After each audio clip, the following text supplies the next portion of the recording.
Kemudian tidak mau berpisah, kemana-mana selalu mengikuti. Fa'atan Nabiya yauman. Suatu ketika Sauban ini mendatangi. Fa'atan Nabi yauman. Suatu ketika Kanjeng Nabi mendatangi Sauban. Biasanya kemana-mana ikut, kok ini kok nggak kelihatan ya kemana? Akhirnya Kanjeng Nabi mendatangi Sauban. Waqad taghayyara wajhuhu wa tahalla jismuhu wa arafa huzna. Sauban tampaknya kelihatan menyendiri. Kemudian wajahnya itu kok kelihatan susah ya. Kenapa Sauban? Sudah beberapa hari ini enggak kelihatan, tampak susah. Fasa'alahu Rasulullah an halihi. Lalu Kanjeng Nabi bertanya, wahai Sauban, kenapa engkau menyendiri? Kenapa engkau bersusah? Wajahnya itu kok penuh dengan susah. galau. Faqala, lalu dijawab sama Sauban, ya Rasulullah, ma bi min wajain. Wahai Rasul, saya ini tidak sakit, wala maradin, dan tidak sakit secara lahir, sakit batin, sakit lahir juga tidak. Ghairu anni, tetapi satemene ingsun iku lam aro orang ningali ka ing panjenengan. Jadi kesusahan Sauban itu karena sudah beberapa sekian waktu tidak melihat kanjeng Nabi. Saking cintanya. Orang kalau lagi cinta-cintanya itu, kalau nggak ada itu kehilangan, mencari-cari dia. Pengennya itu kalau orang lagi cinta-cintanya itu, pengennya itu kemana-mana mesti ikut, harus kesanding. Istahwastu wahsyatan syadidatan. Jadi kekhawatiran yang sangat mendalam yang dialami oleh Sauban hatta alqaka, kecuali obatnya itu adalah bertemu kalau anjing Nabi. Fadzakartu al-akhirah. Lalu sahabat Sauban ini ingat akhirat. Fakhiftu alla araka hunak. Saya takut di akhirat nanti Sauban ini takut kalau tidak bisa melihat kanjeng Nabi. Li'anni araftu annaka tarfa'u minan nabiyyin. Kanjeng Nabi Muhammad itu derajatnya di atas para nabi, golongan para nabi.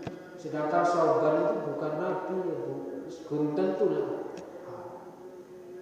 Wa idza dakhaltul jannata kuntu fi manzili duna manzilika. Kalaupun masuk surga itu belum tentu derajatnya sama dengan para nabi. Ini Sauban saja merasa dirinya belum sama derajatnya dengan para nabi, apalagi kita yang zamannya saja sudah terlampau jauh. Betapa gelapnya kita, jauh dari anjing. Kalau bukan karena dengan ilmu, ya kita tidak bisa mantap sama anjing. Kalau tanpa ilmu kita tidak bisa cinta dengan kanjeng. Sahabat Sauban ini merasa gundah, merasa galau karena kekhawatiran nanti di surga itu tidak bisa melihat kanjeng Nabi. Wa in lam adkhul fala araka abadan. Dan ini oleh cowok gak mlebu surga sida gak ndelok, gak iso melihat kanjeng Nabi. Kaifa yakunu fiha, bagaimana keadaan seperti ini? Wahai kanjeng Nabi, gundah gulana. Nanti kalau di surga gak iso melihat panjenengan, itu gimana? Ini Sauban begitu cintanya karo kanjeng Nabi. Lalu turun ayat A'udzubillahi minasyaitonirrajim. Bismillahirrahmanirrahim. Jibril teko gawa ayat. Wa may yuti'illaha war rasul fa ulaika ma'al ladzina an'ama Allahu 'alaihim minan nabiyyin was-siddiqin wasyuhada'i was-shalihin wa hasuna ulaika rafiqa. Lalu turun ayat may yuti'illaha war rasul wa man taisaqana iku yuti taat sapa man Allah ya Allah wa rasulan kanjeng Nabi faulaika mangko wong kaya ngono iku ma'al ladina sertane wong akeh an'ama kang paring nikmat sapa Allah alaihim ing atase aladina. Siapa orang yang takwa nang Gusti Allah Siapa orangnya taat ning Gusti Allah, taat marang Kanjeng Nabi, maka dia akan bersama orang-orang yang diberi kenikmatan oleh Allah. Minan nabiyyin, bayane para nabi, wasiddiqin, kedua orang yang bersungguh-sungguh, wasyuhada, dan orang yang syahid di jalan Allah, wassolihin, dan orang-orang saleh. Jadi kenikmatan bertaat ning Gusti Allah, taat ning Rasul itu sama halnya itu dibalas dengan kenikmatan apa yang diberikan kepada para nabi, apa yang diberikan kepada para syuhada, sholihin, siddiqin. Kenikmatan bersama ma'alladina. Jadi kenikmatannya itu tanpa harus nunggu ada nanti di surga. Kenikmatan para anbiya, para orang-orang soleh aja contohnya. Contohnya apa?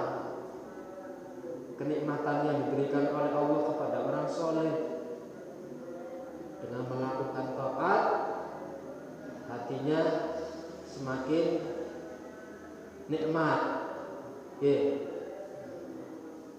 Tidak galau. Jangan kalau habis sholat, setelah sholat kok rasanya hatinya lebar, jembar, itu nikmat berarti. Nah, hatinya setelah sholat kok tambah syukur, nah itu berarti tambah nikmat. Itu kenikmatan. Tambah zuhud, hatinya tidak terikat.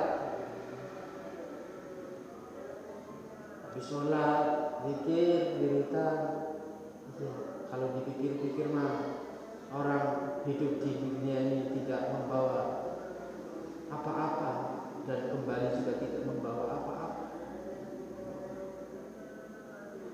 Ini satu kesadaran misalnya, ini satu kesadaran, dan ini nikmat gitu.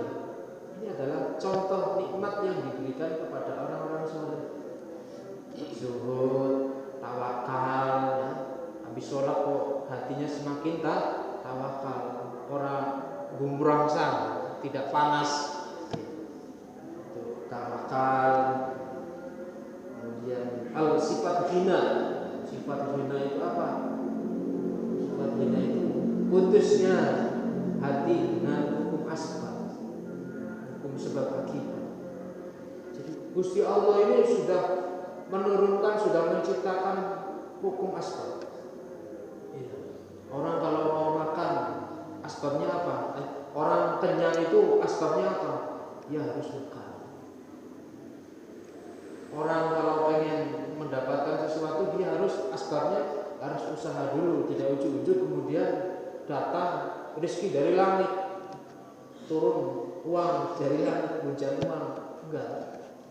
Itu asbabnya Allah menurunkan air dari langit, kemudian turun dari air itu tumbuhlah tanaman-tanaman, pohon-pepohonan, dari pohon itu berbuah.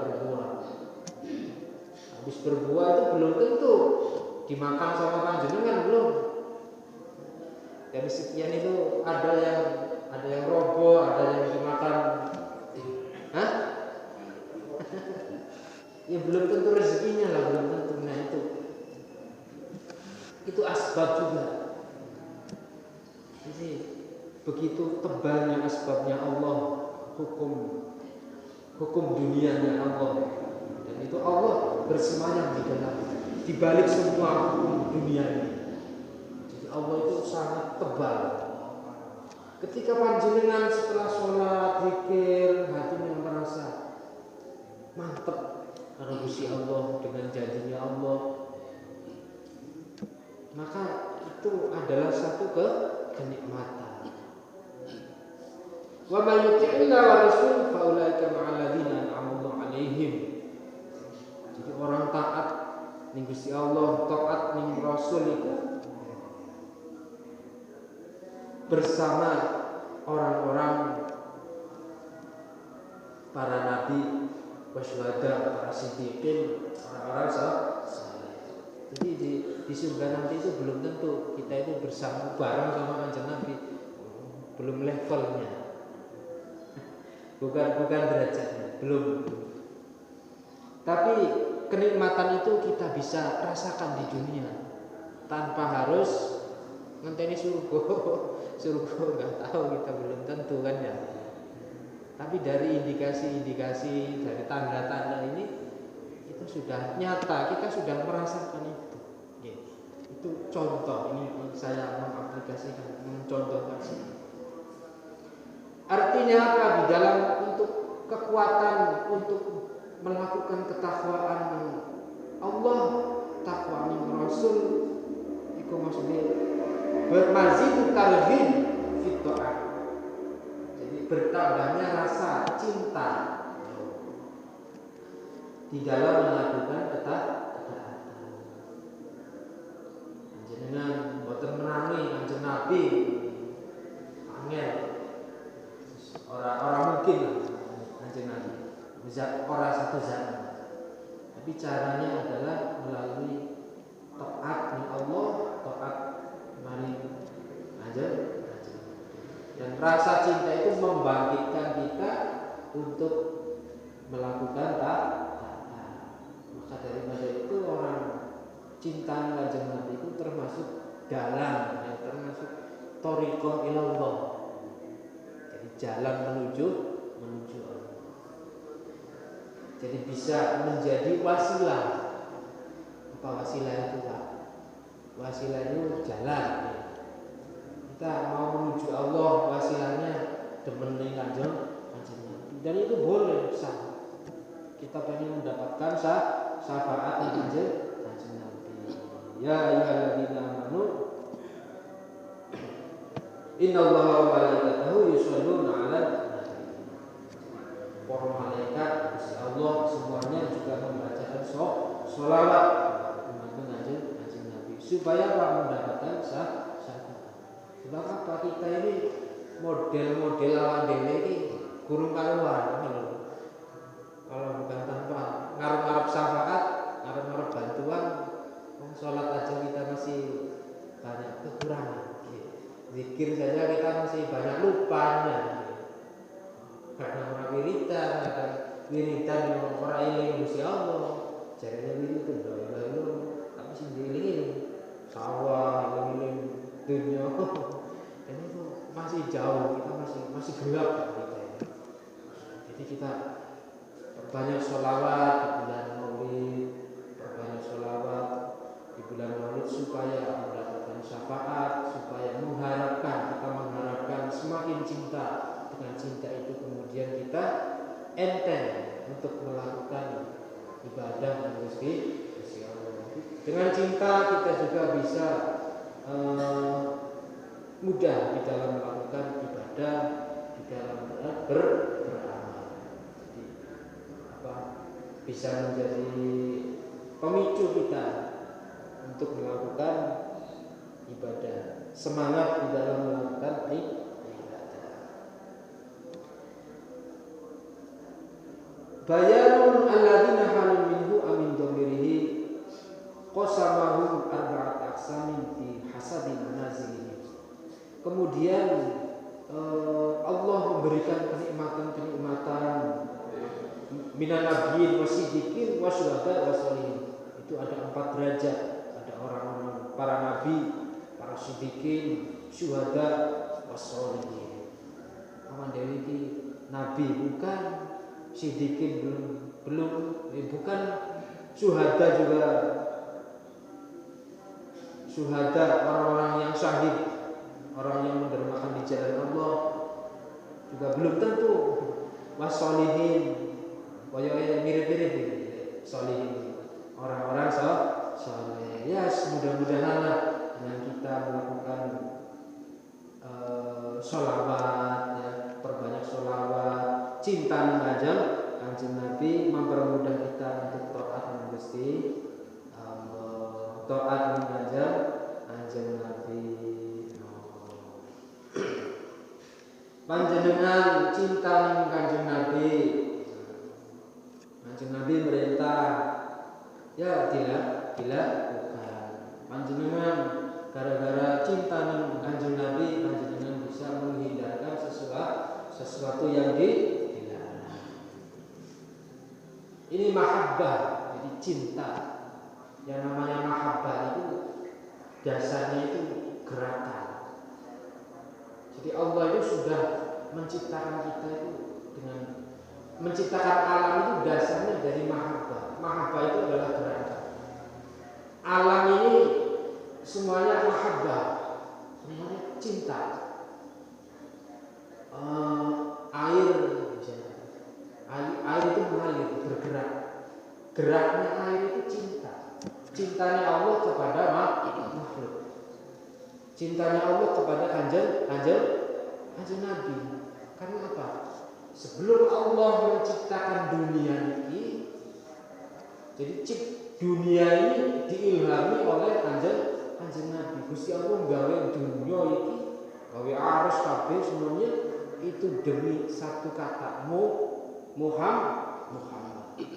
Jadi cintanya kanjeng Nabi Muhammad itu Allah menciptakan dunia. Dan dunia ini semuanya bergerak. Air mengalir. Terus apa lagi? Pohon tumbuh. Itu mahabbah. Semuanya itu cinta.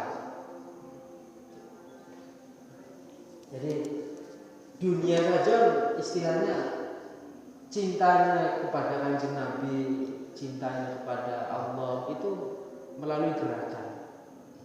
Tapi kalau tidak cinta, misalnya air tidak mengalir, menggenang, sudah banyak penyakit di situ. Bisa banjir, bisa apa lagi. Ya. Kalau pohon tidak bisa tumbuh, yang bukan cinta, maka menjadi kebencian, buhd. Makanya orang-orang kalau tidak bisa tumbuh pohonnya, tanamannya, ya, mau makan apa kan gitu. Manusia akan tidak bisa hidup, keberlangsungannya akan terancam. Ya itu para hadirin, mudah-mudahan bermanfaat. Mudah-mudahan kita semakin cinta mahabbah Kanjeng Nabi, cinta dan mahabbahnya Allah Subhanahu wa taala, sehingga mudah di dalam melakukan taat Kanjeng Nabi. Bismillahirrahmanirrahim.